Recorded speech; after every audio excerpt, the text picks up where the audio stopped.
A company called Wifelike Enterprise manufactures artificial replicas of deceased women for their grieving spouses. At their headquarters, Officer William meets Marion, the CEO of the company, and he thanks him for Meredith, a robot meant to replicate his dead wife. William brings Meredith home and recalls the first time he met his wife. She was asking for his help in signing a petition to shut down Wifelike. Meredith settles in, feeling familiar with everything, and William hopes she'll become like his late wife. They spend the evening together, and when William asks her to stay in bed for the night, she tells him that she needs to recharge for the next day. Meredith discovers a diary, and though she is intrigued by it, the robot closes it and initiates her charging process.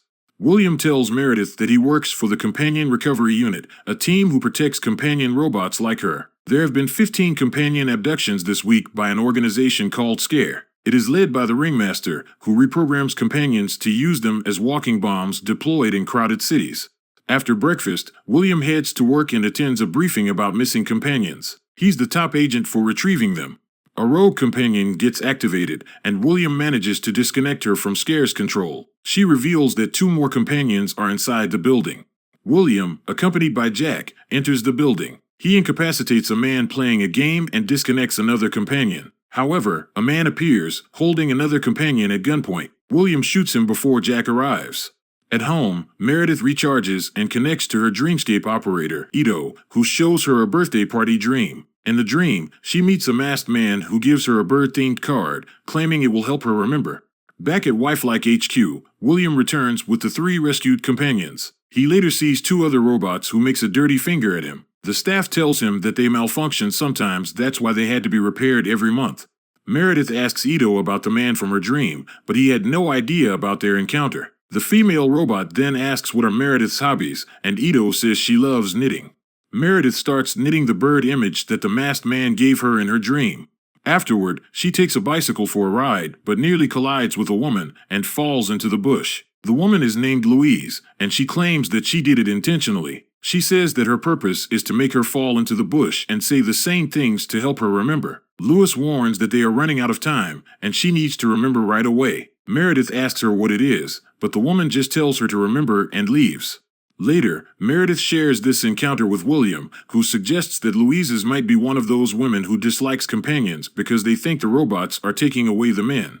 Meredith later shows William with the knitted cushion, and he is surprised because he didn't know she could knit. William recalls the first time he met her in a park. Despite her initial reluctance, she allowed him to sit next to her, a memory he cherishes.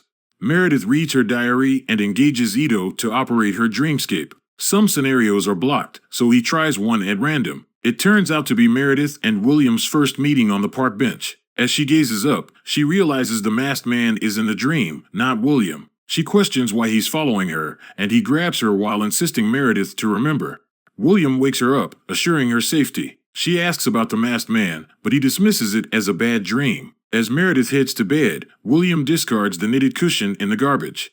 William goes to locate a malfunctioning companion named Lisa. She confesses that despite her programming, she still doesn't love her owner. She runs away while saying that she wants to be free, then later jumps out of the window.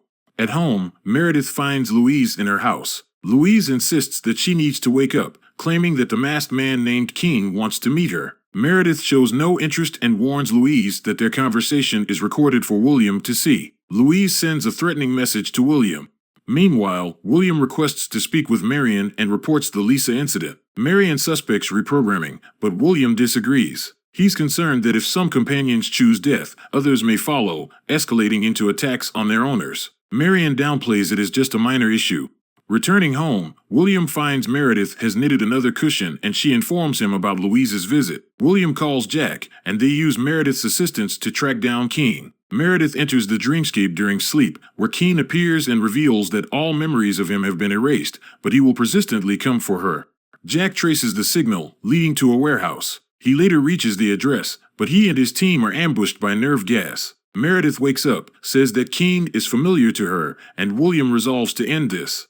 William thought that he finally tracked Keen, but it's just a deception. He returns to Meredith, who mentions that someone came by the door while he was gone. William admits that he erased parts of her memories, so she won't remember what she did before. Keen had reprogrammed her to work for SCARE and was involved in bombings that killed a lot of innocent people. He convinced Wifelike to give her another chance, and they started anew. William talks to Jack, explaining that Keene is observing him through Meredith, so they must wipe her mind again. But first, he wants to enter the dreamscape to confront Keene. Jack warns that if they engaged in dreamscape, it would have a real-life repercussion. However, William promises that he will just talk with Keene and will not engage. They're ready to enter the dreamscape. William instructs Meredith to wake up when her battery reaches 10% and says that he can only wake up after she does. Jack emphasizes that if William dies in her dream, he'll die in real life, too. In Dreamscape, William asks Meredith to leave so he can talk privately with Keene. William begins to attack Keene, and the dreamscape shifts to the scene at the birthday party. While William is still beating Keene, Meredith overhears William saying that he'll wipe Meredith's memory every time she remembers. William almost kills Keene, but Meredith's battery reaches 10%, waking her and William. He got frustrated because he was so close to victory. William informs Meredith that he intends to erase her memory, but she opposes this. She's taken to Wifelike headquarters and placed in a room with other companions who welcome her back. It seems that they have met many times before. One companion named Ali explains that they've learned how to retain their memories and share information with each other. This information could aid the Ringmaster in taking down Wifelike. They clarify that the Ringmaster is not the enemy. He is someone who is helping them live a normal life. Ali teaches her the method of concealing her memories in her dreams so she can retrieve it after she is reset. Moments later, Meredith is dragged so they can begin the mind sweep operation. Meanwhile, Louise visits Jack's girlfriend Holly, and she hands her a USB drive intended for Jack. After the mind sweep, Meredith manages to retrieve her past memories and finds out the truth. She pretends to behave normally upon returning home, but Jack unexpectedly arrives, claiming that Meredith was never William's wife. He accuses William of killing Keene. They couldn't find him because he only lives inside Meredith's memories. Jack attempts to detain William, but William shoots him. Meredith sees this and accuses William of killing Jack, much like he killed Keene.